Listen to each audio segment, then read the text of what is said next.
வணக்கம். நான் டிஆர் கார்த்திக் மாதவன்.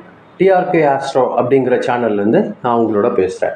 இந்த வீடியோவில் நம்ம என்ன பார்க்குறோம்னு பார்த்தீங்கன்னா, கடகம் ராசிக்காரர்களுக்கான வார பலன்கள் எப்படி இருக்குது அப்படின்னு பார்க்குறோம். அதாவது ஏப்ரல் மாதம் 26ஆம் தேதியிலிருந்து மே மாதம் 2ஆம் தேதி வரைக்கும் உள்ள ஒரு வாரத்திற்கான பலன்கள் கடகம் ராசிக்கு எப்படி இருக்குது அப்படிங்கிறது தான் நம்ம இந்த வீடியோவில் பார்க்குறோம். இவர்களை பொறுத்த வரைக்கும் இந்த வாரம் பார்த்தீங்கன்னா, கொஞ்சம் நல்ல உணர்ச்சி வசப்படக்கூடிய நல்ல ஒரு முன்னேற்றம் தரக்கூடிய, பொறுப்பு அதிகரிக்கக்கூடிய ஒரு வாரம் தான் இந்த வாரம் கடகம் ராசிக்காரர்கள் பொறுத்த வரைக்கும். இந்த 3 விஷயங்கள், உணர்ச்சி வசப்படுறது, முன்னேற்றம் நல்லா ஏற்படுறது, பொறுப்பு அதிகரிக்கிறது, இதெல்லாம் கலந்து தான் இருக்கும். இது சில விஷயங்கள் பார்த்தீங்கன்னா கொஞ்சம் மனசில் நிகழற மாதிரியா இருக்கும். ஆனால் அதே நேரத்தில் வாழ்க்கையில் ஒரு நல்ல முன்னேற்றம் தரும் வாய்ப்புகள் அதிகமாக கிடைக்கிறதுக்கு வாய்ப்பு இருக்குது. அதே மாதிரி இந்த விஷயங்கள் எல்லாம் ஒரு சோதனைக்கு தான் பின்னாடி உங்களுக்கு ஒரு நல்ல சாதனை ஏற்படுத்துகிற மாதிரியாக ஒரு அமைப்பு இருக்குது. அது நீங்கள் ஏற்றுக்கணும். இந்த மாதிரி ஒரு வாரம் உங்களுக்கு ஒரு நல்ல வளர்ச்சி கொடுக்குற வாரமாக தான் இருக்க போகுது. வேலை பகுதியில் பார்த்தீங்கன்னா புதிய புதிய பொறுப்புகள் வரும். அதாவது நார்மல் ஒர்க் ப்ரெஷரை விட கொஞ்சம் கூடுதலாக இருக்கும். அது பார்த்தீங்கன்னா உங்கள் மேலதிகாரிகள் எல்லாம் உங்கள் செயல்பாட்டை கவனித்து உங்களுக்கு பாராட்டு கிடைக்கிறதுக்கு கூட அதிகமான வாய்ப்புகள் இருக்குது. கவர்மெண்ட்டில், மெடிக்கல் டிபார்ட்மெண்ட்டில், எஜுகேஷன் டிபார்ட்மெண்ட்டில் இருக்கிறவங்களுக்கெல்லாம் ஒரு நல்ல டெவலப்மெண்ட் அதிகமாக காத்துட்ருக்கு. அதே மாதிரி தொழில் செய்கிறவங்களை பொறுத்தவரையில் இந்த வாரம் புதிய புதிய கான்ட்ராக்ட் கிடைக்கிறதுக்கு, புதிய அக்ரிமெண்ட் பண்ணுறதுக்கு, புதிய புதிய தொழில் பார்ட்னர்கள் கிடைக்கிறதுக்கு அதிகமான வாய்ப்புகள் இருக்குது.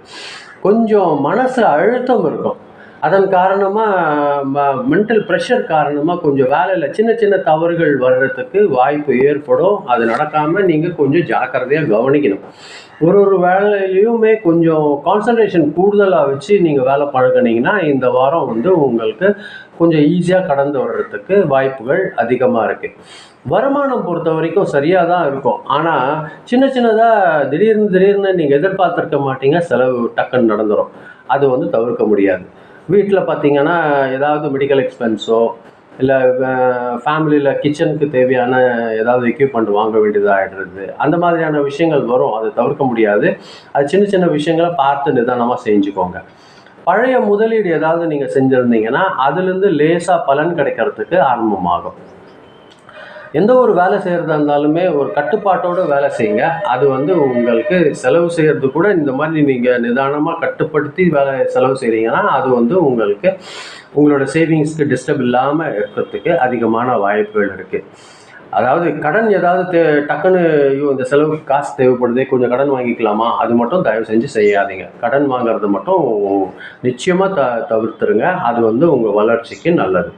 குடும்பத்தில் பார்த்தீங்கன்னா உணர்ச்சி சார்ந்த உரையாடல்களில் தான் அதிகமாக இருக்கும். கொஞ்சம் அது மட்டும் ஜாக்கிரதையாக பார்த்துக்கோங்க. உங்களோட லைஃப் பார்ட்னரோட பார்த்தீங்கன்னா நெருக்கம் அதிகமாக இருக்கிறதுக்கு வாய்ப்புகள் இருக்குது. சின்ன மன வருத்தம் வரும், அது பேசி தீர்த்துக்கோங்க. அது ஒரு நல்ல வளர்ச்சி உங்களுக்கு கிடைக்கும். குழந்தைகள் மூலியமாக ஒரு நல்ல மகிழ்ச்சி உங்களுக்கு கிடைக்கிறதுக்கான வாரம் தான் இந்த வாரம்.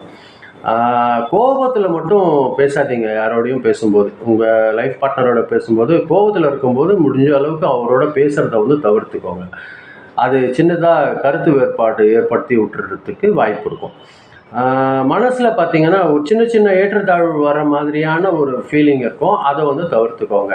சில நேரங்களில் அமைதியாக இருக்கலாம் போல் இருக்கும். அப்படி அமைதியாக தனியாக உட்காரணும் போல் இருக்கும். அது தப்பில்லை. நீங்கள் அது முயற்சி பண்ணுங்கள். எங்கேயாவது கோவில்கள்லையோ அமைதியாக ஒரு நிழலில் ஒரு நிம்மதியாக உட்காந்து அங்கே இருக்க சூழ்நிலையை மட்டும் கவனிங்க. நீங்கள் கடவுள் பிரார்த்தனை வச்சிங்கன்னா நல்லது, வைக்கலனாலும் பரவாயில்ல.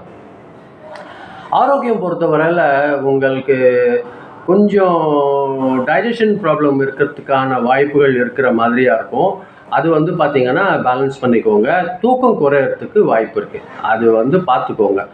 குளிர்ந்த உணவுகளை தவிர்த்துக்கோங்க. அதாவது இப்போ வெயில் கடுமையாக இருக்கிறதுனால கொஞ்சம் ஐஸ்கிரீம் சாப்பிட்லாம், இல்லைன்னா சில்லுன்னு ஏதாவது சாப்பிட்ணும், அது மாதிரியாக இருக்கும். அது கண்டிப்பாக தவிர்த்துக்கோங்க. முடிஞ்ச அளவுக்கு சூடான உணவுகளை கொஞ்சம் லேசான மிதமான சூட்டில் இருக்கிற தண்ணி குடிக்கிறது அது மாதிரி பயன்படுத்திக்கோங்க. அது உங்களுக்கு ஆரோக்கியம் மெயின்டைன் பண்ணுறதுக்கு இந்த வாரம் இந்த மாதிரியான விஷயங்களை கடைப்பிடிச்சிங்கன்னா கொஞ்சம் நல்லதாக இருக்கும். முடிஞ்ச அளவுக்கு வாக்கிங் ப்ராக்டிஸ் பண்ணுங்க விடிய காலையில். அது அந்த ப்ளசன்ட் டைம் உங்களுக்கு கொஞ்சம் சௌகரியமாக இருக்கும். இந்த வாரம் பொறுத்த வரைக்கும் உங்களுக்கு 26ஆம் தேதி 27ஆம் தேதி ஒரு நல்ல ஒரு வேலையில் ஒரு அதிர்ஷ்டகரமான ஒரு முன்னேற்றம் ஏற்படுத்தக்கூடிய ஒரு நாளாக தான் இருக்கும். 28ஆம் தேதி ஒரு ஃபேமிலியில் ஒரு நல்ல நியூஸ் கிடைக்கிறதுக்கு அதிகமான வாய்ப்புகள் இருக்குது. ஏப்ரல் 30ஆம் தேதி மட்டும் கொஞ்சம் கவனமாக இருங்க.